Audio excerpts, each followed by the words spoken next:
acessibilidade, ela é um dos 3 grandes pilares da interação humano-computador, né? A gente tem a comunicabilidade e também a usabilidade, dá até pra gente falar depois sobre elas.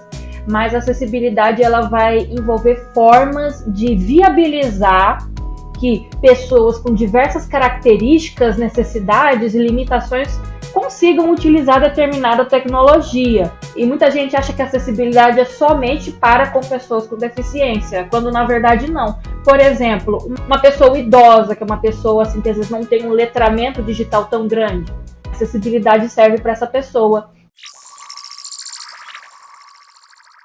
Boas-vindas a mais um episódio do Freecode Camp em português. Eu sou a Anielda Carla e para quem não consegue ver, eu sou uma mulher branca, de cabelo curto, preto e ondulado, usando óculos hexagonal e uma camiseta escrita Freecode Camp.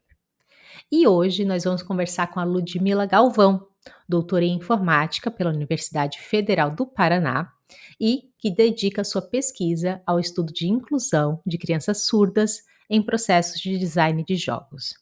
Hoje nós vamos conversar sobre acessibilidade no contexto de desenvolvimento de jogos e eu estou super empolgada para essa conversa, para abordar esse tema. Ludmila, seja muito bem-vinda e obrigada por aceitar esse convite. Eu que agradeço o convite, sempre bom poder falar sobre acessibilidade, né? Vou me audiodescrever também. Eu sou uma mulher branca, bege claro. Meu cabelo ele é de 2 cores, né? A raiz ela é castanho escuro e as pontas são vermelhas, né? Eu utilizo um óculos de armação transparente e estou utilizando uma blusa preta com um lacinho na frente, que quase não dá para ver. E Ludmila, me fala um pouquinho assim sobre o início da tua jornada. Eu sei que você fez uma faculdade de ciência da computação e aí depois você optou para ir por pesquisa, né? O que inicialmente te atraiu para o campo de informática, da computação e tudo mais? Olha, eu sempre fui uma pessoa que gostei muito de matemática, né? Desde muito pequena, né? Meus pais eles me colocaram no Kumon, então eu fiz Kumon de matemática a minha infância e adolescência quase que inteira. E além disso, eu sempre fui uma pessoa que gostava muito de jogos, que gosta muito de jogos, né? E quando eu fui fazer o Enem, eu fiquei realmente perdida porque eu não sabia o que eu ia fazer, né? Minha mãe queria muito que eu fizesse direito e o meu pai, ele chegou para mim e falou assim: por que você não tenta fazer computação? Você é tão boa em matemática, né? E eu falei assim: vamos tentar, né? Vai que eu gosto desse curso. E acabou que se tornou uma grande paixão minha, né? Ainda mais porque eu consegui exercer bastante o estudo e desenvolvimento de jogos, né? Que era uma paixão que eu tenho desde que eu sou criança, né? E durante minha graduação foi uma experiência muito incrível.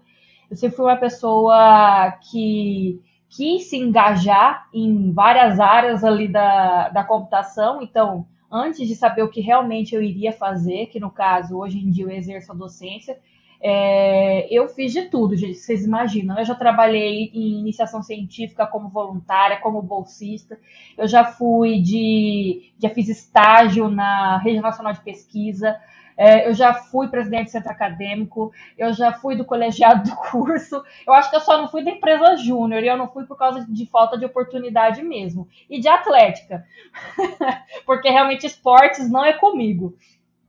Mas eu sempre gostei muito de poder experimentar. Então, na minha pesquisa, eu já trabalhei com estatística para avaliar zonas de manejo agrícola, já trabalhei com mineração de dados educativos, com realidade virtual. Só que a minha paixão realmente sempre foram jogos, né? Trabalhei com tecnologias assistivas, só que num contexto bem inusitado, que foi, né, com animais. Então, no meu TCC, eu desenvolvi uma tecnologia para auxiliar cães deficientes visuais a se locomoverem, né? Eu não sei se o pessoal conhece muito, já teve algum cãozinho cego, mas sabem que eles têm muito essa dificuldade de andar, eles acabam topando nos objetos, né? Então, o objetivo era justamente uma tecnologia que ajudasse eles a se direcionar. Ela localizaria algum obstáculo e ela enviaria um comando áptico para o cão, né? E eu gostei muito desse contexto de jogos e muito do contexto da acessibilidade. E durante, né, toda essa experiência, eu falei, nossa, eu quero muito ser professora, porque eu também já fui monitora, né? Até esqueci disso, tanta coisa. Mas eu fui monitora e eu gostei muito dessa experiência de lecionar. E aqui no Brasil, se você quer lecionar, pelo menos numa universidade, você precisa seguir a carreira acadêmica, né? Fazer um mestrado, fazer um doutorado, desenvolver pesquisa, publicar em conferências, né? Em revistas. E aí eu decidi ingressar no meu mestrado, né? Em Cuiabá, onde eu nasci e fiz a minha graduação e moro hoje em dia, a gente não tinha na época o mestrado, né? O mestrado, para vocês terem noção, foi abrir esse ano, né? Se eu não me engano, abriu acho que esse mês o mestrado, o mês passado. Então é uma coisa muito recente. E então eu tive que ir para outro estado para poder seguir o meu sonho de ter um mestrado e um doutorado. Eu gostava muito da linha de pesquisa do pessoal do IHC UFPR, né? E acabou que eu ingressei, né? Fui para Curitiba para seguir esse sonho. Trabalhei com a professora Laura Garcia, ela que mais de 10 anos tem desenvolvido pesquisa com a comunidade surda. Eu nunca tinha, na minha vida, trabalhado nesse contexto de pessoas surdas, eu não sabia nada, nada, nada, nada. E eu aprendi muito durante meu mestrado, tanto lendo também como com convivência com pessoas surdas e com pesquisadores, né, relacionados à comunidade surda. E eu consegui conciliar acessibilidade com jogos, né? Trabalhando primeiro com desenvolvedores no mestrado e no doutorado trabalhando com desenvolvedores, crianças surdas e as professoras dessas crianças, né? Então, a minha conclusão do doutorado, né? Fiz também na UFPR, é muito recente, eu terminei meu doutorado em abril, e foi uma experiência incrível, né? Foram 10 anos de formação aí, e agora estou aberta a novos desafios. Nossa, que legal e que trajeto, assim, interessante. Eu estou curiosa para entender um pouquinho mais esse link, porque eu entendi que desde sempre você tem interesse, vamos falar desde sempre, né? Desde sempre você tem interesse por design de jogos, isso te motiva e te leva para a computação. E aí você faz o seu primeiro projeto de acessibilidade ali com os cãezinhos, inclusive, que projeto interessante, depois eu quero saber se ele foi para frente, se existe algum produto, a gente pode falar um pouquinho sobre isso, mas enfim. E aí você encontra acessibilidade. O que te atraiu antes do mestrado, o que te atraiu para orbitar nessa questão de acessibilidade? Tinha pessoas que tinham necessidade de acessibilidade à sua volta, ou foi algo que foi despertado através de aulas? Porque muitas vezes as pessoas elas passam pela vida, passam pela formação sem se atentar a esse universo, né. Então, o que te fez abrir seus olhos para esse universo? Então, na minha família, não, a gente não tem nenhum caso assim de pessoa com deficiência. Eu também não tive amigos com deficiência, mas eu sempre fui uma pessoa que injustiça sempre foi uma coisa que mexeu muito comigo. E a partir do momento que eu tive contato de ver, por exemplo, nas redes sociais, pessoas que não conseguiam utilizar certos equipamentos, certas tecnologias, ingressar em certos espaços justamente por causa de uma deficiência, e às vezes as pessoas fazendo pouco caso, as pessoas não se preocupando com isso, realmente mexeu comigo, porque ainda mais quando a gente considera a computação, ela deveria ser inclusiva, né? E então mexeu muito comigo isso e eu quis, de alguma forma, poder contribuir nesse sentido, né? Outra coisa que mexeu muito comigo, ainda mais nesse contexto dos cães, né? É porque eu tenho uma cadelinha que ela é idosa, né? E a raça dela é uma raça que quando chega na velhice, geralmente elas ficam cegas, né? Tem muita taxa de catarata e glaucoma. Tanto que hoje em dia ela tem 14 anos e ela tem catarata, né? E eu fiquei pensando, nossa, um dia ela vai ser velha e eu queria fazer alguma coisa para que, se ela precisasse, né, de ajuda para se locomover, ela tivesse, né, alguma tecnologia nesse sentido, né? Infelizmente, essa questão do TCC, como eu mudei quase que completamente de área, né? Eu estava trabalhando com cães e fui para trabalhar com gente, o projeto ele nem foi muito adiante, mas eu ainda tenho todos o desenho da placa, tem as fotos no meu TCC. Então, por exemplo, se uma pessoa quisesse dar continuidade, né? Eu inclusive apontei os erros, porque, por exemplo, geralmente cachorro que tem esse problema de visão são de pequeno porte, né? Então eu acabei desenvolvendo a caixa para o circuito muito grande e o coitadinho do cachorro realmente ficou com muita dificuldade de andar, né? Então, por exemplo, numa segunda, se eu fosse melhorar o projeto, com certeza eu desenvolveria uma caixa menor, um circuito menor, né? Pra vocês terem noção, tinha que ter bateria, né? E eu utilizei um power bank de bateria na época, porque quando você está fazendo pesquisa na graduação, você não tem muito dinheiro. Gente, eu ganhava uma bolsa de R$ 400. Eu não tinha muito dinheiro para ficar comprando equipamento. Aí eu fui comprar sensor de proximidade, era um negócio caríssimo, o infravermelho. Aí tinha que comprar o Arduino, aí tinha que fazer a placa, fazer a caixinha, né? A gente fez uma impressora 3D. Ainda bem que eu tive muita ajuda de outros colegas, né? Um amigo meu, ele fazia impressão 3D, o outro fazia o desenho na placa, né, acho que era de bronze, de cobre. Então, mas mesmo assim sempre foi muito difícil, né? Por isso que eu utilizei uma power bank. Hoje em dia, se eu tivesse mais dinheiro, eu não teria feito isso. Mas realmente, quem sabe, né? É uma área que eu gostaria muito de trabalhar como docente, porque eu acho muito interessante, se chama interação animal-computador. Então, a área de interação animal-computador, ela é uma área que ela foca muito em como que a gente pode melhorar a vida, o bem-estar dos animais, né? Não somente melhorar a produtividade, né? Porque quando a gente pensa, às vezes, como que a gente utiliza a tecnologia na vida de um animal, por exemplo, uma vaca, o pessoal já vai pensar, vamos desenvolver alguma forma, alguma tecnologia para que ela produza mais leite ou para que ela tenha uma carne mais gostosa, né? A interação animal-computador, ela não tem por esse objetivo, né? Inclusive, o manifesto da interação animal-computador, ela foi feita em 2010 pela Clara Mancini e é maravilhoso, realmente, para quem gosta muito de trabalhar com animais, eu super recomendo dar uma lida.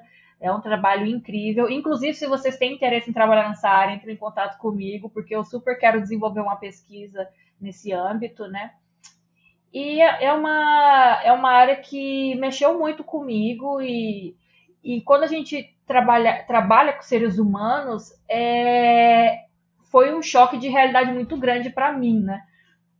Porque é muito mais complexo você trabalhar com uma criatura pensante do que com um animal, né? O feedback que a gente tem com o animal é você observar o comportamento dele e ver se está gostando ou não, se está confortável ou não. Agora, um ser humano é uma criatura de múltiplas camadas, né?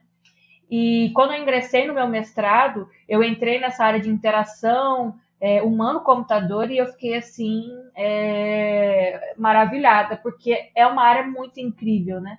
Para quem não conhece, é uma área que a gente vai estudar, assim, explicando de forma breve, como que nós podemos melhorar, né, o uso do ser humano, né? Como que a gente pode melhorar a forma como o ser humano utiliza uma tecnologia e também as implicações do uso daquela tecnologia na vida do ser humano. Por exemplo, no nosso grupo, a gente tinha um rapaz que estudava fake news, né?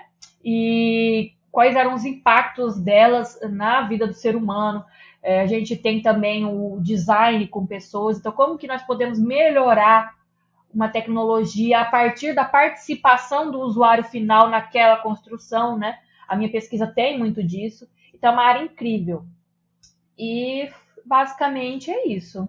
Que legal. Vamos mergulhar agora, então, nesse contexto de acessibilidade, que é algo que começou a despertar seu interesse, dá para ver sua paixão sobre o assunto, mas vamos começar do básico. Que você fala, precisa ser mais acessível, a gente precisa pensar em sites mais acessíveis, experiências mais acessíveis, um mundo mais acessível. E a acessibilidade beneficia a sociedade como um todo. Então a gente usa essa palavra, ouve bastante, mas vamos pensar na definição. Então, primeiro, o que se entende hoje em dia por acessibilidade? E aí agora a gente vai focar na parte de humanos apenas. Então, a A acessibilidade, ela é um dos três grandes pilares da interação humano-computador, né?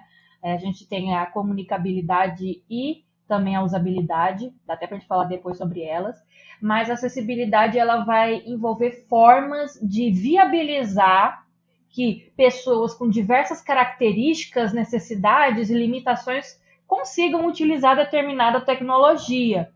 E muita gente acha que a acessibilidade é somente para com pessoas com deficiência, quando na verdade não. Por exemplo, uma pessoa que ela possui alguma, por exemplo, sei lá, uma pessoa analfabeta.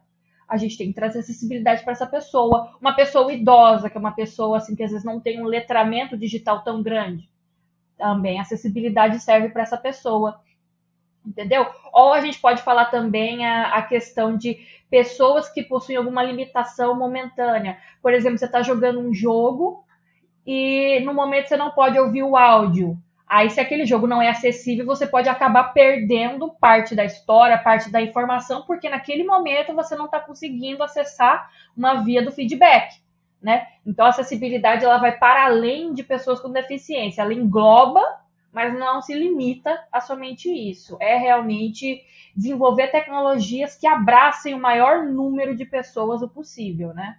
Nossa, perfeito. E aí pensar que é algo muito amplo, que vai além de limitações ou deficiências físicas, e você tem todo esse contexto de pensar a origem da pessoa, qual que é a ferramenta que ela está utilizando para poder acessar aquilo ali, as limitações que essa ferramenta tem, se é idoso ou não. É fascinante esse tema. Só que ao mesmo tempo também parece muito complexo. Como que eu vou desenvolver uma solução pensando em todo mundo? Sendo que geralmente, muitas vezes, até para se fazer o design de um produto, você precisa pensar em um avatar, em um cliente específico. Como que quem trabalha com acessibilidade resolve esse problema? De pensar em todos, mas ao mesmo tempo desenvolver uma solução que sirva para as pessoas. É que, ainda mais quando eu penso no contexto que eu mais trabalho, que são os jogos, as pessoas elas acham que eu tenho que desenvolver um jogo, eu tenho que desenvolver uma tecnologia que vai ser acessível para todas as pessoas e todos os tipos de pessoas diferentes. Enquanto na realidade não. A acessibilidade é você incluir o maior número possível, né? Dentro das configurações ali do orçamento, tanto quando a gente fala em tempo e recursos, como que a gente consegue criar uma tecnologia que vai viabilizar o maior número de pessoas o possível. E assim, o que não falta são, por exemplo, iniciativas, sites que trazem pontos que podem ajudar nesse sentido. Por exemplo, quando a gente fala de acessibilidade web, a W3C, né, ela tem todo um conjunto lá de diretrizes focadas nisso. Para quem trabalha com jogos e quer buscar acessibilidade, a gente tem a Game Accessibility Guidelines, que também é um conjunto de diretrizes, tem Codification do pessoal da Able Gamers, mas é realmente você analisar esses documentos, analisar essas diretrizes e ver o que se encaixa ali na sua produção. E são medidas, às vezes, simples, que as pessoas nem pensam que pode, né, viabilizar para um número maior de pessoas. Por exemplo, legenda.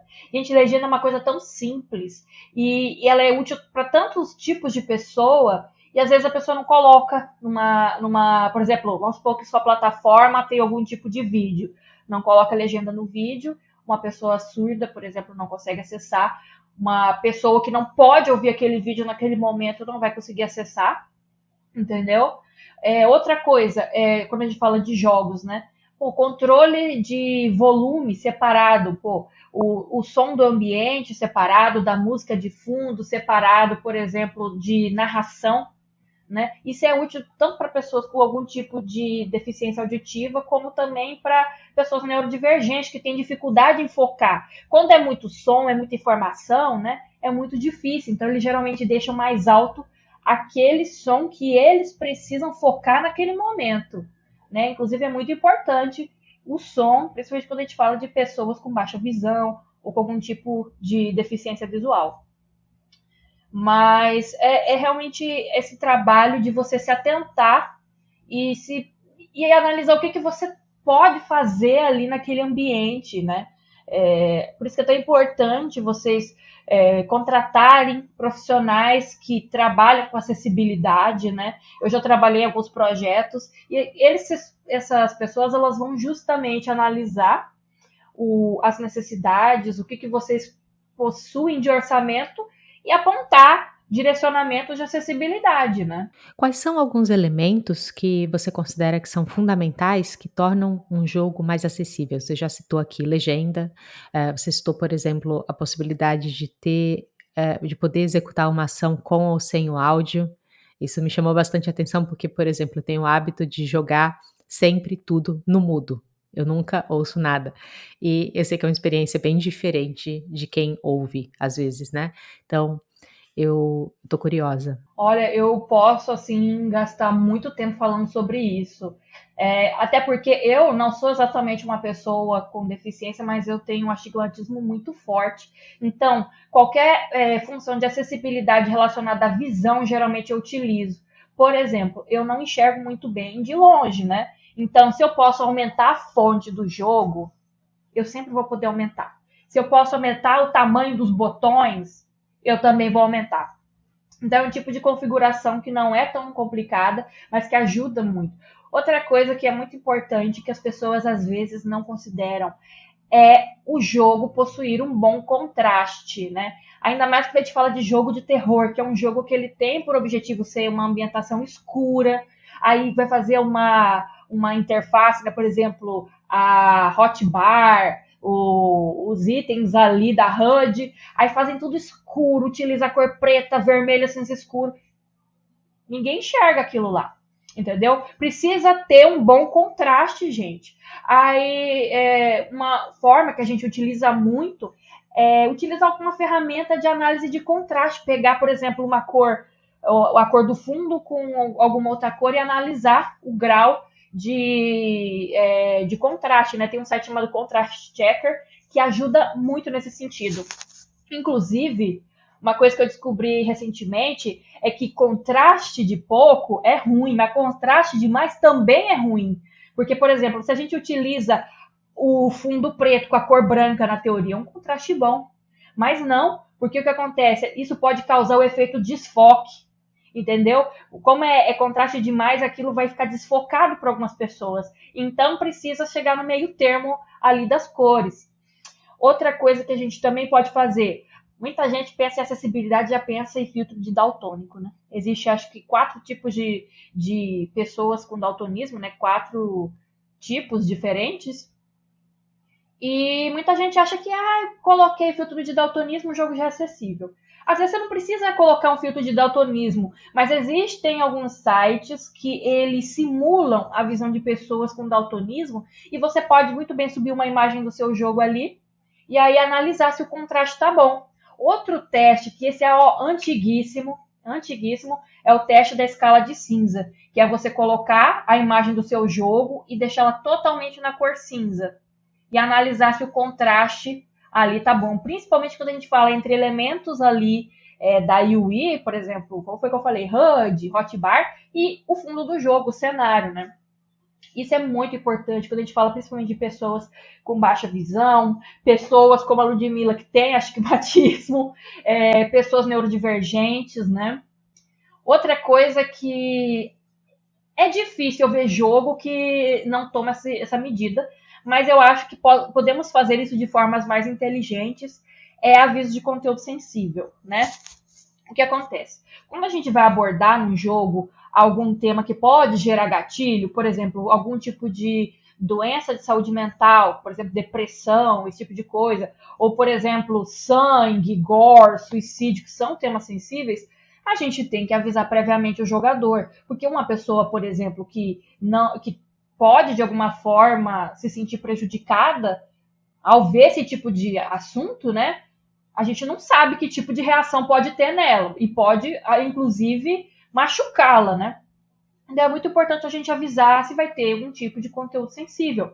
E conteúdo sensível não é somente nesse sentido, é no sentido também de, por exemplo, jogos que têm rotação de câmera. Ainda mais quando a gente fala 3D, isso pode gerar náusea, pode gerar enjoo. Inclusive, Eu fiz um trabalho de fazer uma avaliação de usabilidade e acessibilidade de um jogo brasileiro chamado Árida, e lá foram 4 avaliadores, se eu não me engano, 2 passaram mal do jogo por causa da rotação de câmera. Então é um tipo de coisa que a gente não pensa. Outra coisa, vai ter algum padrão repetitivo, figura piscante, tem que avisar, porque pode ter algum jogador que possui epilepsia. E aí vai acontecer igual aquele episódio do Pokémon, que as crianças tudo teve problema lá na hora porque ficaram piscando luz para lá e para cá. Então tem que avisar se vai ter esse tipo de assunto. Inclusive, foi o que eu falei, existem formas mais inteligentes de fazer isso do que somente avisar no começo do jogo. Tem um jogo que eu joguei chamado Chicory, um jogo incrível, maravilhoso, que ele avisa durante a gameplay se vai aparecer aquele assunto. Então ele não vai avisar no começo. Por exemplo, você está jogando, vai ir para uma cena em que vai ter isso. Então ele começa a avisar para você, ó, a próxima cena do jogo vai trabalhar esse tipo de assunto. Então você se prepara para aquilo, né? Entendeu? Você às vezes pode até jogar, mas você joga ciente que naquele momento vai ter uma cena delicada, né? É uma coisa muito legal. Outra coisa, foi o que eu falei, eu posso passar a noite inteira falando. Nível de dificuldade também. Infelizmente, muita gente acha que só ter nível de dificuldade já deixa o jogo acessível. Não deixa. É uma configuração bacana, né? Principalmente quando a gente considera jogadores inexperientes ou pessoas neurodivergentes. É legal. Pessoas com deficiência motora também. Mas também é algo que precisa ser complementado. Outra coisa que eu também posso falar para vocês é a questão de remapeamento de controles. Acho que é difícil a gente jogar algum jogo hoje em dia que não tem esse tipo de configuração, né? Mas é muito importante, porque tem certas pessoas que os controles podem ser muito difíceis para ela ter acesso. Eu mesma, eu sempre dou esse exemplo, porque quando eu jogava Dead by Daylight, para correr você tinha que clicar em Shift, mas eu sempre achei difícil você clicar em Shift e clicar no A, W, S, D ao mesmo tempo. Aí eu trocava o Shift e eu colocava no Tab. Para mim funcionava e ajudava muito na hora de movimentar, né? Outra coisa que muitas vezes até as pessoas ignoram e não percebem a importância disso é qual fonte você vai utilizar no seu sistema. Fontes que possuem serifa, um exemplo assim clássico, a Times New Roman, são fontes que algumas pessoas, por exemplo, com dislexia ou com TDAH podem ter dificuldade de ler, porque o espaçamento é menor, aquelas pontinhas da letra podem confundir. É só vocês pensarem no L minúsculo e no I maiúsculo, é muito parecido. Isso pode confundir. Então a gente sempre fala para o pessoal utilizar fonte sem serifa, por exemplo, clássico, Arial, entendeu? Essas fontes são muito mais simples da gente conseguir entender, né? Por exemplo, eu não quero largar a mão de utilizar a minha fonte. Um exemplo, inclusive, é o jogo Unsighted, um jogo brasileiro, um estúdio de 2 mulheres trans. Nesse jogo, que ele tem essa estética toda em pixel art, em configurações, você pode mudar o estilo da fonte que ela é em pixel para uma fonte sem serifa, que no caso é a Arial que elas utilizam, né? Então são medidas simples que podem ser utilizadas. Outra coisa, eu recomendei a Game Accessibility Guidelines e lá, gente, tem um monte de plugin que eles disponibilizam de recursos de acessibilidade que já foram implementados na própria Unity. Então, muita coisa vocês não vão ter nenhum trabalho de implementar, porque já podem utilizar, porque alguém já fez e disponibilizou, inclusive gratuitamente, né? Adorei essa referência, gameaccessibilityguidelines.com. E aí já vou colocar aqui na descrição do episódio para o pessoal poder acessar, porque são várias coisas que você está citando, e meu primeiro raciocínio seria legal ter uma lista, do tipo, ó, esse aqui seriam as primeiras coisas que eu vou observar. Eu vou observar contraste, eu vou observar poder dar controle do ajuste dos botões, controle do tamanho e fonte e aqui a questão do áudio. Então tem algum lugar que as pessoas possam acessar e ver ali e poder selecionar. Aqui, ó, pelo menos esses daqui para começar seria legal. Eu acho bacana. Além desse Game Accessibility Guidelines, tem alguma outra referência que você gostaria de mencionar? Então, só complementando, a Game Accessibility Guidelines, eu acho ela muito bacana, porque ela possui uma lista imensa de diretrizes, só que umas são mais complexas e, assim, elas são para coisas bem específicas, enquanto outras são mais abrangentes, né? E então eles separam elas em nível de implementação, né? Tem a lista básica, intermediária e avançada. Então isso é muito legal, principalmente para pessoas aí que não sabem o que vão fazer, ou querem se introduzir nesse meio, né? Você falou de material adicional. Acho que foi em 2022, eu participei como organizadora da Women Game Jam, né, uma Game Jam focada no público feminino, cis e trans, e também pessoas não binárias, e eu desenvolvi os 7 mandamentos de acessibilidade para Game Jam. Então eram 7, eu posso te mandar depois até o link, são 7 diretrizes para pessoas que vão desenvolver jogos num período de tempo muito curto, né? Uma Game Jam é 48 horas. Então são 7 medidas simples de acessibilidade que você pode, né, se prestar nesse tempo, né? Outra que eu falei, inclusive, é a Includification. Existe uma entidade chamada Able Gamers que eles disponibilizam controles, esses controles mais específicos de acessibilidade, né? E para pessoas com deficiência poderem jogar, né? Porque o jogo ele não é somente ali um meio de entretenimento, ele é um meio também até de terapia para várias pessoas com deficiência, porque muitas dessas pessoas não podem sair de casa ou sair de casa muito esporadicamente, e ter ali um jogo pode, né, servir como um meio de interação com outras pessoas para ela, né? E eles desenvolveram também um conjunto de diretrizes que é a Includification, e é muito boa também, né? E eu tenho essa que eu fiz, que ela é bem mais sucinta, a Game Accessibility Guidelines, que é imensa e divide por categorias, e tem a da Able Gamers, que o legal dela é porque, se eu não me engano, tem a versão em português, porque a Game Accessibility Guidelines é toda em inglês, né? Então pode ser que não seja acessível para todas as pessoas aqui do Brasil, né? Tem isso também, que a acessibilidade também é traduzir o conteúdo para o português e Exatamente. fazer um conteúdo local, levando em conta a cultura, pensando, se for pensar no universo de acessibilidade em termos de levar em conta a cultura também, já abre uma outra caixinha bem ampla. Eu queria discutir agora um pouco mais sobre o seu trabalho com crianças surdas. Então, eu queria saber como você começou esse trabalho, e eu sei que ele foi tema do seu doutorado, e aí depois a gente pode falar um pouquinho sobre o seu doutorado, que eu acho que vai ser bem bacana discutir isso também. Então, quando eu ingressei no grupo de pesquisa, eu não sabia o que eu ia fazer. Eu só sabia que eu ia trabalhar com a comunidade surda, porque era a linha de pesquisa da minha orientadora, né? E eu queria muito poder trabalhar com jogos, tanto que ela se interessou por mim por causa de um artigo que eu tinha feito de realidade virtual e jogos. Então, ela tinha um aluno na época que trabalhava nesse contexto de crianças surdas e jogos. Que é o Rafael Cantelli, né? Inclusive, depois dei uma olhada na pesquisa dele, é muito interessante. E acabou que eu ingressei nessa área. E a minha co-orientadora, que é a professora Tânia Felipe, né? Ela tem muitos trabalhos relacionados a isso, porque ela trabalha no Instituto Nacional de Educação de Surdos, lá no Rio de Janeiro, né? Uma das maiores instituições latino-americanas de referência quando se diz em educação bilíngue de surdos, né? Inclusive, só uma explicação, educação bilíngue de surdos é a Libras, Língua Brasileira de Sinais, como a primeira língua e a língua preferencial, e a língua portuguesa como a segunda língua, né? E então eu fui introduzida nesse meio justamente porque era a linha de pesquisa da minha orientadora e eu queria poder trabalhar com jogos. Foi muito desafiador, porque eu nunca tinha trabalhado com criança na minha vida.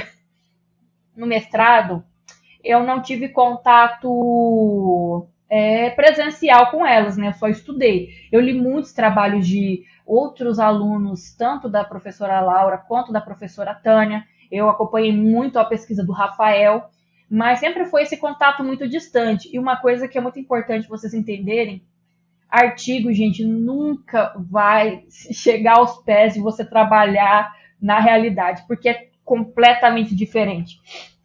Quando eu comecei meu doutorado, eu falei para mim mesma, eu quero muito poder ir numa escola, ter acesso a essas crianças, entender o que elas realmente precisam, ter essa experiência, esse contato real com elas, né? E quando gente, eu li mais de 900 artigos, para vocês terem noção, durante meu doutorado. E ler um artigo é muito diferente da realidade, ainda mais quando a gente considera que muitos desses artigos eles são europeus, norte-americanos. É uma realidade muito diferente da realidade que eu trabalhei, né? Eu trabalhei numa escola, eu trabalhei no INES, né, na educação fundamental, segundo ano, no ensino fundamental 1, e foi uma realidade muito diferente, porque, por exemplo, lá fora é um pessoal que eles têm dinheiro para fazer uma pesquisa muito bacana, os pais são muito presentes ali naquele meio. Eu trabalhei com crianças que estavam em estado de vulnerabilidade social, que muitas vezes faltavam à aula porque estava tendo tiroteio onde eles moravam. Tinha casos ali na instituição de crianças que sofriam violência, né? Então, é uma situação muito delicada que aquelas crianças passavam. E foi muito lindo você ver elas enxergando uma nova vivência, uma nova oportunidade que elas nunca tinham enxergado, que seria desenvolver jogos, né? Porque eu fui no INES justamente para que a gente pudesse desenvolver jogos com essas crianças. Quando eu falo desenvolver jogos, é bem no sentido assim, mais primitivo do desenvolvimento, né? A questão da especificação. Então, é realmente prototipação no papel, né? Não chegamos a desenvolver, tanto porque naquela instituição a gente não tinha acesso a muitos computadores, então realmente tinha que ser uma coisa mais no papel. Mas foi algo que mexeu muito comigo. Você vê essas crianças enxergando uma forma diferente delas poderem trabalhar, um potencial. Tanto que no final eu pergunto para elas, né, na entrevista final que eu fiz, se elas gostariam de continuar podendo fazer jogos e as crianças disseram que sim. Então foi uma experiência muito incrível. E eu também trabalhei com as professoras delas, né? E é muito interessante você ver essas professoras colocando fé no seu trabalho, elas vendo as crianças gostando daquilo, as crianças podendo desenvolver conteúdos na escola, né? Porque nenhuma atividade que eu desenvolvi lá foi por acaso. Toda atividade minha era alinhada com algum conteúdo que elas estavam aprendendo.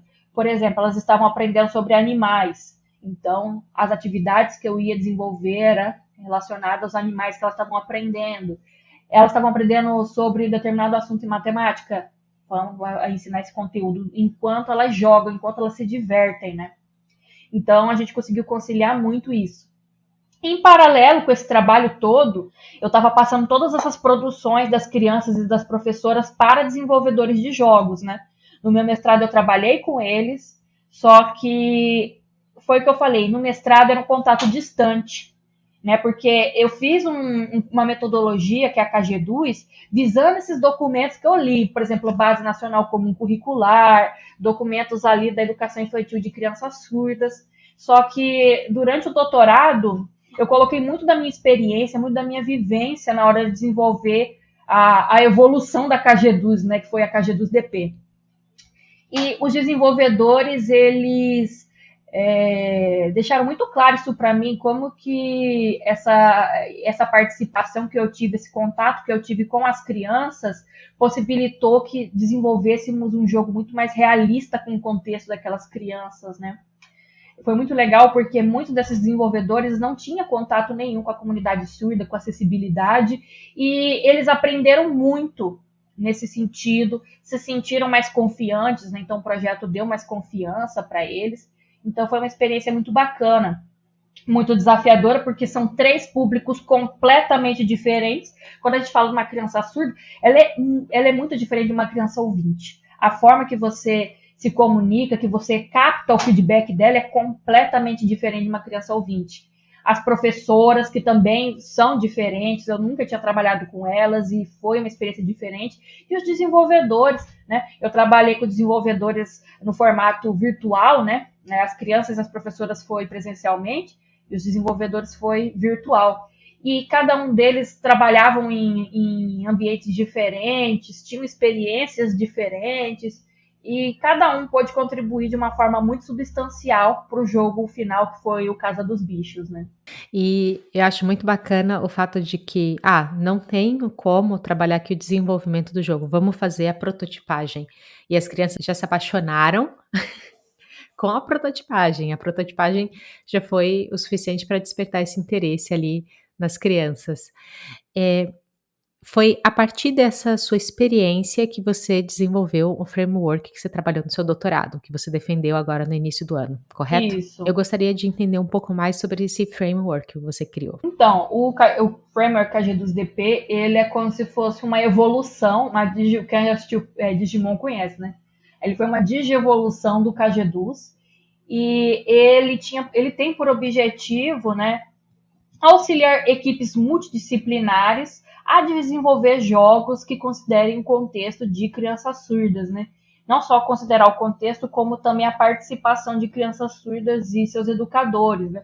Eu, durante toda a minha pesquisa, não tinha visto nenhum framework, nenhuma tecnologia que incluísse a participação desses três públicos que são muito diferentes, que são muito diversos. E eu desenvolvi a KG2DP justamente para oferecer um arcabouço, oferecer ferramentas para que essas equipes pudessem trabalhar, né? Porque durante a minha pesquisa eu tive muitos desafios. É muito imprevisível quando você trabalha num ambiente escolar, porque você desenvolve um conjunto de atividades e na hora pode dar tudo errado. E aí você tem que saber se virar. E aí, nesse meu arcabouço, eu deixo isso muito claro. Eu deixo como que a gente pode, aos poucos, ir introduzindo conteúdo de jogos em sala de aula, que tipo de informações a gente tem que coletar ali para ser requisitos do jogo, né? Eu coloco também, eu tenho um conjunto de diretrizes que eu desenvolvi de como trabalhar com cada um dos públicos, né? Porque no KG2DP eu tenho uma figura que se chama o produtor, ou producer, né? Para quem trabalha com jogos conhece esse profissional, né? E ele vai ter esse objetivo de gerenciar todo o processo ali da produção do jogo e justamente as diretrizes é para ele entender, eu vou trabalhar com criança surda, o que eu tenho que esperar desse trabalho, o que eu tenho que fazer para possibilitar a participação delas, das professoras, dos desenvolvedores, né? Então, ficou um trabalho bem bacana nesse sentido. E pensando aqui nas habilidades que um desenvolvedor tem que desenvolver, eu sei, fica repetitivo, mas alguém que trabalha com programação ali, tá trabalhando com código, tem que desenvolver para se especializar, para entender um pouco mais sobre acessibilidade em jogos, o que você pode falar? Eu acho que é uma habilidade qualquer pessoa que ela quer que seja um mundo mais inclusivo é desenvolver empatia. É você analisar aquele seu sistema que você está desenvolvendo e como é que a gente pode, de alguma forma, possibilitar para que mais pessoas vão utilizar aquilo. Então, é muito também da pessoa ser proativa, no sentido de ir pesquisar, de procurar. Muita gente procura e espera que as coisas caiam assim de bandeja na frente dela, né? Muita gente, eu nunca ouvi falar em diretriz de acessibilidade. Eu não sei nada de acessibilidade, mas você procura. Você lê sobre, porque assim, tem conteúdo, entendeu? E também eu diria muita criatividade também. Porque, por exemplo, a gente tem todos os anos o prêmio de inovação de acessibilidade dos jogos, né? E geralmente o jogo que ganha é justamente o jogo que inovou, que fez uma solução criativa para alguma questão de acessibilidade, né? Então, quem sabe o seu jogo não pode ser o próximo a ser indicado nesse prêmio, né? A gente tem que pensar novas formas de poder viabilizar o uso de diferentes pessoas no desenvolvimento de jogos. Por exemplo, uma solução assim tão boba que assim eu falo, gente, como que ninguém pensou nisso? E que o vencedor, eu não vou lembrar de qual ano, mas foi o Forza Horizon 5, aquele jogo de corrida, foi, por exemplo, adicionar um intérprete de língua de sinais durante ali as partes do jogo que tem história. Porque muita gente não sabe, mas nem toda pessoa surda é proficiente em língua portuguesa. Então, às vezes, você coloca a legenda achando que está abalando, e muitos jogadores surdos podem não conseguir entender o jogo, porque a língua preferencial deles é a Libras, né? Então, é uma solução assim tão boba, mas o único jogo que eu já vi fazendo isso foi o Forza. Outro jogo aí que inovou em acessibilidade e que não tem nem o que falar foi o The Last of Us Parte 2, né? Uma configuração de acessibilidade que ele inovou e que assim eu acho incrível.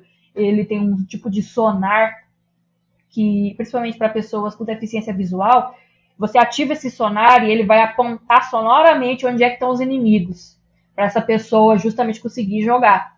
Depois vocês procuram aí no Google, para quem nunca viu as configurações de acessibilidade do The Last of Us Part 2, eu acho que ele tem mais de 80 configurações, é muita coisa. Tanto que ele foi super merecedor de ter ganhado o prêmio que ele ganhou.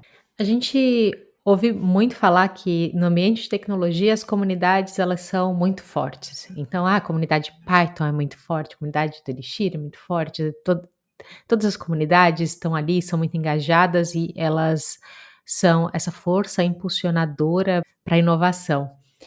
Você sente, existe uma comunidade forte em termos de acessibilidade dentro desse nicho de design de jogos, ou é algo que ainda está ganhando força, ou não está estruturado? Como que é esse cenário dentro desse nicho? Eu acho que é um cenário que ele é mais forte quando a gente fala em termos acadêmicos do que em termos de indústria. Na academia a gente tem várias pesquisas relacionadas à acessibilidade, não somente, estou falando acessibilidade no sentido total, né, no sentido dos jogos, mas realmente no sentido dos jogos é uma coisa muito incipiente ainda, né. Quando a gente fala em acessibilidade no geral a gente tem inclusive o Deficiência Tech, que ele tem um conjunto de palestras com pessoas com deficiência, pessoas que trabalham com acessibilidade e que trazem esse ponto de vista e é muito bacana, né. Mas realmente o pessoal da Able Gamers, eles tentam fazer essa conscientização, mas é uma coisa muito incipiente ainda, né? Agora que eu começo a ver um movimento mais forte de empresas indies, de buscar pessoas com deficiência para testar o jogo, ou pessoas como eu, que são pesquisadoras nesse sentido de acessibilidade, para servir uma mentoria ali, oferecer um direcionamento. Então ainda é muito incipiente, né? Agora, gostaria de ir para uma sessão onde eu vou fazer algumas perguntinhas para você, um pouquinho sobre você. E a primeira delas é: o que você está aprendendo hoje em dia? E pode ser relacionado ao seu trabalho ou não. Olha, vão achar que eu estou falando porque é merchandising desse podcast, mas fazia muito tempo que eu não mexia com programação web, porque quando você entra no mestrado e no doutorado, você fica muito focado em ler, em desenvolver conhecimento, mas eu estou fazendo o curso de programação web do Free Code Camp. Inclusive, eu adorei.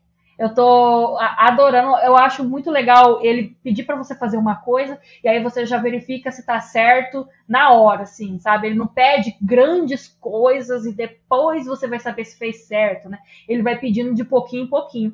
Então tem sido uma experiência muito legal e muito produtiva o curso de design web do Free Code Camp. Eu fico muito feliz em saber disso. E é muito curioso você falar essa questão de pedir uma coisa e você avança, porque o que me chamou a atenção inicialmente quando eu comecei a estudar foi justamente isso. Eu falei, eu gosto disso. Não é todo mundo que gosta, cada pessoa tem um jeito, né? Mas particularmente, no meu caso, me chamou bastante atenção. A próxima pergunta tem a ver com método e é: como você gosta de aprender? De que forma você gosta de adquirir novos conhecimentos? Novamente, pode ser relacionado a conteúdo técnico ou não. Olha, eu sou uma pessoa que escreve. Eu sei que é muito arcaico isso, mas eu tenho já trazido uma tecnologia porque eu escrevo no meu tablet, então já não é uma coisa tão arcaica. Mas, gente, eu vou estudar qualquer coisa, inclusive o curso do Free Code Camp, eu vou escrevendo. Como é que faz tal coisa? Eu vou lá e escrevo, porque eu só aprendo escrevendo, fazendo resumo, fazendo mapa mental. Eu fui estudar para concurso esses tempos atrás, gente, era fazendo resumo. Aí eu assistia vídeo, lia livro, faz o resumo, faz o mapa mental. Para mim ajuda demais. Escrever. Para mim tem que ser assim. E, por fim, que tipo de hábitos você tem construído ou já tem consolidado, talvez, tem o desejo de desenvolver, para você conseguir se desligar do seu trabalho e recarregar suas baterias emocionais, mentais? Olha, sempre quando eu quero me desligar do trabalho e realmente fazer outra coisa, eu acho que sempre é bom começar com um bom banho. Você toma aquele banho relaxante assim. Quem gosta de vela, coloca a vela. Quem gosta de. Tem gente que põe luz colorida, né? Eu só sou o banho normal mesmo. E realmente o banho me ajuda muito essa questão de desestressar, né? Desliga o computador, vai ler um livro, ou, por exemplo, eu sou a pessoa do jogo, né? Eu gosto de fazer jogo, mas eu também jogo muito. Eu já pego meu tablet e vou jogar meu AFK Journey, mas é realmente isso, tentar você dar uma relaxada. Ludmila, foi um prazer ter essa conversa contigo, aprender mais sobre acessibilidade, sobre o universo de acessibilidade aplicado aos jogos. E eu acho que você deu dicas muito úteis, assim, uma forma de pensar que é muito focada em ação, no que pode ser feito de forma prática para poder resolver esse problema, ou começar a resolver esse problema e implementar isso nas soluções que a gente desenvolve. Muitas coisas aplicadas a jogos, mas eu acredito também pode ser expandido para vários outros contextos do desenvolvimento. E eu gostaria agora de deixar aberto o espaço, caso você tenha alguma mensagem final para os nossos ouvintes, ou para o pessoal que está aqui assistindo, e também, caso tenha algum serviço, alguma atividade, algum evento que você queira divulgar, o palco é seu, fique à vontade. Bom, eu quero muito agradecer o convite, né? Sempre é uma ótima oportunidade falar desse assunto, falar da minha pesquisa, né? Sinto falta de poder falar mais sobre ela. Para quem tiver interesse em conhecer mais do meu trabalho, pode me seguir no Twitter, que é @Ludmila_Galvão, ou no Facebook, não, gente, Facebook, no Instagram, desculpa, gente, que é @Ludmila Galvão. Inclusive, eu vou lançar aí para frente alguns conteúdos a mais sobre acessibilidade. Se vocês forem olhando, vocês vão encontrar um monte de coisa que eu já fiz. Mas eu vou fazer mais conteúdos também a partir de agora. Sobre eventos que eu acho interessante. Em agosto a gente vai ter aí a nova edição do Women Game Jam. Então, se você é uma mulher, porque eu sei que mulheres desenvolvedoras às vezes se sentem muito sozinhas, né? Porque é um meio dominado principalmente por homens e que muitas vezes as mulheres, ainda mais quando a gente fala mulheres ali trans, né? Não tem muitas oportunidades e que se sentem acuadas. E a Women Game Jam é uma forma de você se integrar numa comunidade super forte, que outras mulheres podem te inspirar e que você vai se sentir ali representada, né? Então eu super recomendo, tem a Women Game Jam e a We Game Jam, né? A We é focada em pessoas não binárias, né? Então eu super recomendo para quem tiver interesse em participar, aprender muito de desenvolvimento de jogos, porque, gente, desenvolver jogo você só aprende na prática. A gente pode ler 1 milhão de livros, mas somente na prática que a gente vai ver como são as coisas. E realmente participar da Women Game Jam seria uma experiência assim, incrível. Agora, para os rapazes, né? Deixa eu só arrumar aqui o fone. Para os rapazes, a gente tem a Global Game Jam, né? Que ela vai alcançar todos os públicos. A Global Game Jam, eu acho que ela acontece só no começo do ano, né? Se eu não me engano. Mas também é uma oportunidade aí de vocês desenvolverem jogos. Perfeito, muito obrigada. Eu vou deixar todos os links que a Ludmila falou e citou na descrição desse episódio. Ludmila, muito obrigada pela oportunidade. Muito obrigada a você que está aqui ouvindo ou assistindo esse episódio. Espero que vocês tenham curtido. Podem deixar seus comentários com as suas opiniões e suas dúvidas. Entrar em contato com a Ludmila pelas redes sociais. E até o próximo episódio. Tchau, tchau.